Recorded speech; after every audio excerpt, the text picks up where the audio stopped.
নমস্কার, প্রিয়ার simple cooking চ্যানেলে সকল বন্ধুদের স্বাগত জানিয়ে শুরু করছি আমার আজকের রেসিপি। আজকে আমি আপনাদের সঙ্গে শেয়ার করছি কাঁচা টমেটোর রসা। কাঁচা টমেটোর রসা করার জন্য এখানে আমি 6টা মতন টমেটো নিয়েছি। টমেটোটাকে আগে ভালো করে ধুয়ে পরিষ্কার করে নিয়েছি। এবারে টমেটোগুলোকে 4 ভাগ করে কেটে নিচ্ছি। বাজারে এখন প্রচুর পরিমাণে কাঁচা টমেটো পাওয়া যাচ্ছে। আমি যেভাবে আজকে কাঁচা টমেটোর রসা বানাচ্ছি, এইভাবে একবার বানিয়ে দেখবেন। গরম ভাতে খেতে কিন্তু দারুণ লাগে। দেখুন, আমার সব কাঁচা টমেটোগুলো কাটা হয়ে গেছে। এদিকে আমি একটা কড়াই বসিয়েছি। কড়াইতে দিয়ে দিলাম সর্ষের তেল, দিলাম একটা শুকনো লঙ্কা আর দেব 5 ফোড়ন।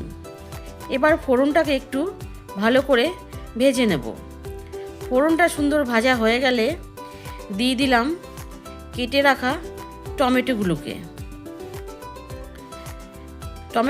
দিয়ে নিয়ে এবার দিয়ে দেব পরিমাণ মতন নুন দিয়ে এবার দিয়ে দেব পরিমাণ মতন হলুদ গুঁড়ো।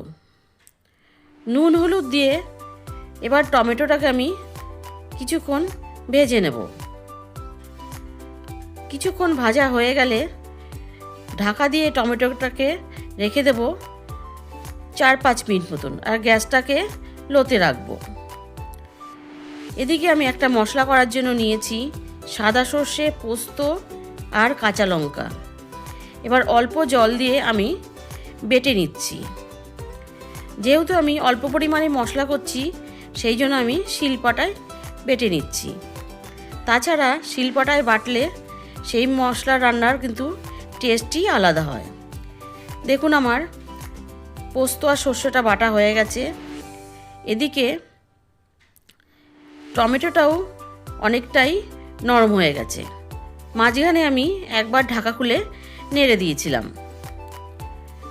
এবার আমি টমেটোটাকে আরও কিছুক্ষণ ভেজে নিচ্ছি। কিছুক্ষণ ভাজা হয়ে গেলে দিয়ে দেব পোস্ত, সর্ষে আর লঙ্কা বাটাটা, দিয়ে দেব কাশ্মীর লঙ্কার গুঁড়ো, দেব হলুদ গুঁড়ো আর দেব আরও কিছুটা নুন দিয়ে দেব একটু জলটা দিয়ে এবার আমি টমেটোর সাথে মশলাটাকে ভালো করে কষিয়ে নেব। কষাতে এখানে বলে রাখি, আমার নিত্য নতুন রান্না দেখার জন্য আমার চ্যানেলটি যারা সাবস্ক্রাইব করেছেন তাদেরকে জানাই অসংখ্য ধন্যবাদ। আর আমার চ্যানেলটি যারা প্রথম দেখছেন তারা অবশ্যই আমার চ্যানেলটিকে সাবস্ক্রাইব করে আমার পাশে থাকবেন, আর পাশে থাকা বেল আইকনটি প্রেস করে দেবেন।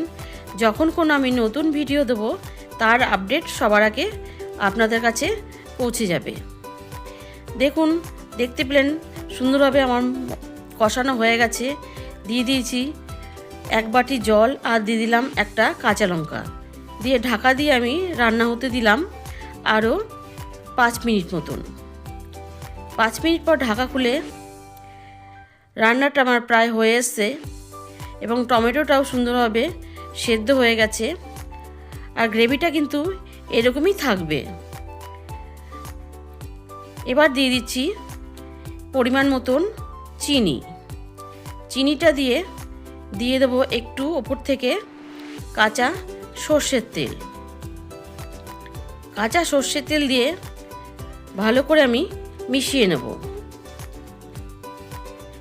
এই রেসিপিটা একবার বাড়িতে বানিয়ে দেখবেন, গরম ভাতে খেতে কিন্তু দারুণ লাগে।